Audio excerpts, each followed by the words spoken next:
ina zuwa. Ku tsaya ina zuwa. Alhaji. Baka zuwa. Ina gajiya. Ya gari. Alhamdulillah. Goma dalla. Wallahi wai suga nake so. Suga akwai sukari. To shikenan. Ina zuwa.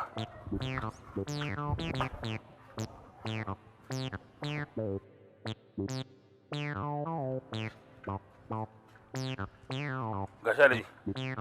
Ka gan shi bari ka. Ba wani kwaɗan sun jamu.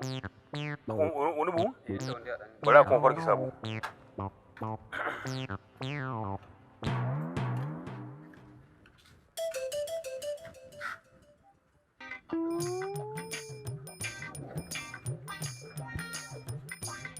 Yawwa, a ga wani an farke sabo. Yawwa. Wannan shi ma ka gani sabo ne. Kaga wannan yayi, wannan yayi. Allah yayi wannan. Madalla. Kwano za ka kawo? Ha, ai ba ma wani da yawa ma ni za a. Allah sarki, to ba matsala. Ba matsala. Abin da za a yi. Daman ba wani da yawa ma za a ban ba. Na 20 za a ban. Nawa? Na 20. 20? To wannan 30. 30? Yanzu ba Allah saboda Allah ka sani wahala a banza wuri. Yanzu kai in banda dan yarinya ne kai ka ce farke buhu biyu na sukari ka ce baka na 30. Yanzu ka rena 30. A rena 30. Kai in banda ma ina ganin mutuncinka ka aro mota, wannan mota ba ta ka bace, diyan da aka yi wannan mota ta aro ce wallahi. Kar ka sake doka. An doka. Baka san fa ni kowa Yo kai banza ne kai kawai. Ni ne banza. Kai ne banza. Haba baban ummi, ku tsaya a layi da girman ku kuna hayaniya?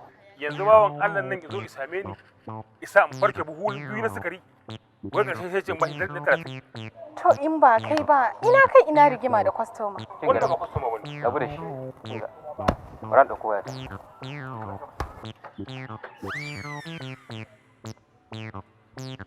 Mutsiyaci.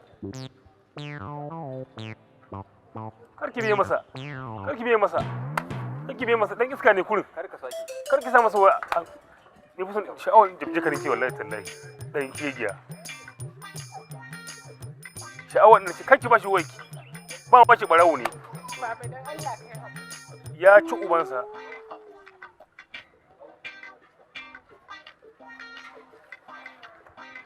Baiwa Allah karki bi kinga.